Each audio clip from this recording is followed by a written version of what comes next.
அண்மை செய்தியை பார்த்து வருகிறோம். மாவட்ட வாரியாக உள்ளரங்குகளில் மக்கள் சந்திப்பை நடத்த தாவேக தலைவர் விஜய் திட்டமிட்டிருப்பதாக தகவல் கிடைக்கப்பெற்றிருக்கிறது. கூடுதல் விவரங்களோடு இணைகிறார் நம்முடைய செய்தியாளர் ஜெரி. வணக்கம், விரிவான விவரங்கள். வணக்கம். கரூர் சம்பவத்திற்கு பிறகு பொதுமக்களை சந்திக்காமல் இருக்கும் தமிழக வெற்றி கழக தலைவர் விஜய் நாளை காஞ்சிபுரம் மாவட்டம் சுங்குவாசத்திரத்தில் உள்ள தனியார் கல்லூரி வளாகத்தில் மக்கள் சந்திப்பை நடத்த திட்டமிட்டிருக்கிறார்.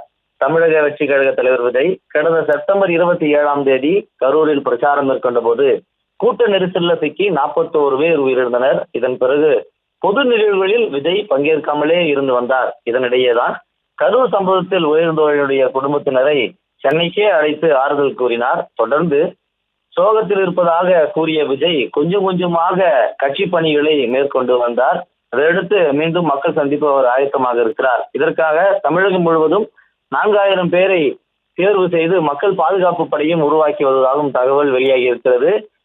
அவர்களுக்கு ராணுவ மற்றும் காவல்துறையில் ஓய்வு பெற்ற அதிகாரிகள் கொண்டு பயிற்சி அளித்தும் வருகிறார். இந்த நிலையில்தான் சேலத்திலிருந்து டிசம்பர் 4 முதல் மீண்டும் பிரச்சாரத்தை தொடங்க விஜய் முடிவு செய்திருந்தார். ஆனால் திருவண்ணாமலை கார்த்திகை திருவிழா உள்ளிட்ட சில பாதுகாப்பு காரணங்களால வேறொரு தேதியில பிரச்சாரத்தை வைத்துக் கொள்ள போலீசார் அறிவித்திருந்தனர். இதற்கிடையே நாளை காஞ்சிபுரம் மாவட்டம் சுங்குவாசத்திரத்தில் இருக்கிற தனியார் கல்லூரி வளாகத்துல பொதுமக்களை சந்திக்க விஜய் திட்டமிட்டிருக்கிறார். இதில் காஞ்சிபுரம் மாவட்டத்தைச் சேர்ந்த 2000க்கும் மேற்பட்ட பொதுமக்களை சந்திக்கிறார். அதாவது காஞ்சிபுரத்தில் நலிவடைந்திருக்கக்கூடிய விவசாயிகளையும் அதே போல அங்க இருக்கக்கூடிய பொதுமக்களையும் சந்திக்க இருப்பதாகவும் கூறப்படுகிறது. இதற்கான பாதுகாப்பு ஏற்பாடுகளையும் தொண்டர் அணியினர் மேற்கொண்டு வருகிறார்கள். அதே கல்லூரி வளாகத்திலே ஏறத்தாழ 5 நாட்களுக்கு மேலாக தொண்டர் அணியினர் அதற்கான பயிற்சியிலும் ஈடுபட்டு வந்திருக்கிறார்கள். விஜய் எங்கெல்லாம் சுற்றுப்பயணம் மேற்கொள்கிறாரோ கட்சி நிகழ்ச்சி நடக்கிறதோ அங்கே பொதுமக்களுக்கும் கட்சி நிர்வாகிகளுக்கும் பாதுகாப்பை ஏற்படுத்தும் வகையில தொண்டர் அணிகளுக்கு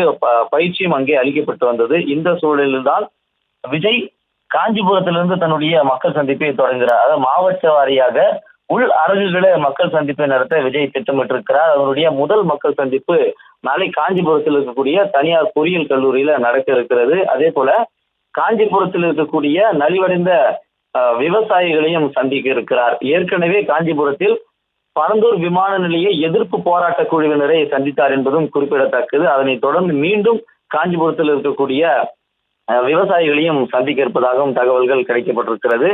ரோட் ஷோவுக்கு அனுமதி கிடைக்கப்பெறவில்லை. அதாவது SOP வழக்கு நிலவில் இருக்கிறது. அந்த வழக்கு வந்தாலும் கூட தீர்ப்பு கிடைக்க பெற்றாலும் கூட மாவட்ட வாரியாக நலிவடைந்த மக்களை சந்திப்பதற்கான திட்டமிடலை விஜய் திட்டமிட்டிருப்பதாகவும் கூறப்படுகிறது. அதனுடைய தொடர்ச்சியாகத்தான் முதற்கட்டமாக விவசாயிகளை காஞ்சிபுரத்தில் இருக்கக்கூடிய விவசாயிகளை சந்திக்க இருக்கிறார் விஜய். இந்த நிலையில்தான் ஆயிரக்கணக்கான தொண்டர் படையினருக்கும் பயிற்சி அளிக்கப்பட்டு வருகிறது. அதே போல விஜய் எப்பொழுதெல்லாம் பிரச்சாரத்தில் பேசுகிறார் அதே போல திட்டமிடலையும் இங்கே திட்டமிட்டிருக்கிறார். இது ஒரு பிரச்சாரமாகவே தான், தேர்தல் பிரச்சாரமாகவே தான் தமிழக வெற்றி கழகம் திட்டமிடப்பட்டிருக்கிறது. இந்த நிலையில்தான் 2000 பேருக்கு கூடும் அளவிற்கு மட்டுமே இந்த அரங்கம் ஏற்பாடு செய்யப்பட்டிருக்கிறது. மற்ற தொண்டர்களுக்கு இங்கு அனுமதி மறுக்கப்படுவதாகவும் கூறப்படுகிறது. காஞ்சிபுரம் மாவட்டத்தில் இருக்கக்கூடிய முக்கிய நிர்வாகிகளுக்கு மட்டும் அனுமதி வழங்கப்படும். முழுக்க இது மக்கள் சந்திப்பாக மட்டுமே இது திட்டமிடப்பட்டிருக்கிறது. விஜய் கலந்துரையாட இருப்பதாகவும் கூறப்படுகிறது. பரந்தூர் விமான நிலையத்திலுமே உரையாடலுக்கான சாத்தியம் இல்லாத பட்சத்தில் இந்த மக்களிடம் உரையாட இருப்பதாகவும் கூறப்படுகிறது. விவரங்களை வழங்கியமைக்கு நன்றி. சரி.